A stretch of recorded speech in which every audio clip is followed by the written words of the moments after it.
నిత్యం గోవింద నామస్మరణతో మారుమోగే ఆధ్యాత్మిక నగరం తిరుపతిలో వరుస హత్యలు కలకలం రేపుతున్నాయి. కూటమి ప్రభుత్వ పాలనలో నగరంలో శాంతి భద్రతలు పూర్తిగా క్షీణించాయి అనే విమర్శలు వస్తున్నాయి. గతంలో ఎన్నడూ లేని విధంగా కేవలం 10 రోజుల వ్యవధిలో 4 దారుణ హత్యలు జరగటం స్థానికంగా తీవ్ర భయాందోళన సృష్టిస్తోంది. కలియుగ ప్రత్యక్ష దైవం వెంకటేశ్వర స్వామి పాదాల చెంత ఉండే తిరుపతి నగరంలో గడిచిన 10 రోజుల్లో 4 ప్రాణాలు కోల్పోయారు.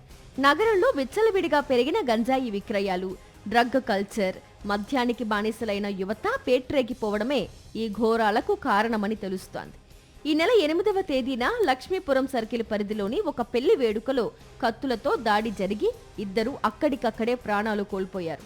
ఆ మరుసటి రోజు 9వ తేదీన ఓటేరు ప్రాంతంలో బైక్ ఇవ్వలేదనే కారణంతో మద్యం మత్తులో ఉన్న యువకులు శ్రీనివాసులు అనే వ్యక్తిని బీరు సీసాలతో కొట్టి అతి దారుణంగా హతమార్చారు. రాష్ట్రంలో పోలీస్ వ్యవస్థ పూర్తిగా గాడి తప్పింది.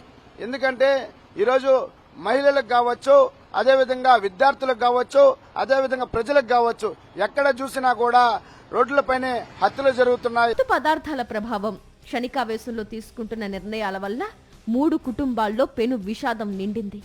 రాష్ట్రంలో హోంమంత్రి అనిత అసలేం చేస్తున్నారని, నగరంలో మహిళలకు, చిన్నపిల్లలకు రక్షణ ఎక్కడుందంటూ స్థానికులు తీవ్రంగా మండిపడుతున్నారు. చూస్తే జంట హత్యలు ఏ రకంగా కలకలాన్ని సృష్టించాయో, పెళ్లి మండపం వద్ద 2 అత్యంత దారుణంగా కత్తులతో నరికి చంపినటువంటి ఘటన ఒక్కసారిగా ఆధ్యాత్మిక క్షేత్రమైనటువంటి తిరుపతి నగరాన్ని ఉలిక్కిపడేలాగా చేసింది. కూటమి ప్రభుత్వ పాలనలో ఎక్కడ చూసినా శాంతి భద్రతలు లోపించాయని, ఒకవైపు లాకప్ డెత్లు, మరోవైపు దారుణ హత్యలు జరుగుతున్నా ప్రభుత్వం కనీసం పట్టించుకోవడం లేదనే ఆరోపణలు వస్తున్నాయి.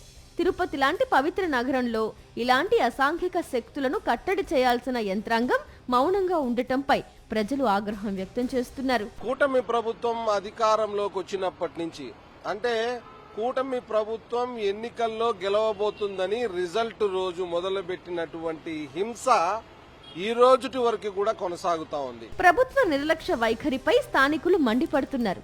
ఇప్పటికైనా అధికారులు స్పందించి తిరుపతి నగర పవిత్రతను కాపాడాలని, స్థానికులతో పాటు వచ్చే భక్తులకు పూర్తి రక్షణ కల్పించాలని డిమాండ్ చేస్తున్నారు. మరిన్ని అప్డేట్స్ కోసం ఛానల్ ను సబ్స్క్రైబ్ చేయండి. నోటిఫికేషన్స్ కోసం బెల్ ఐకాన్ పై క్లిక్ చేయండి.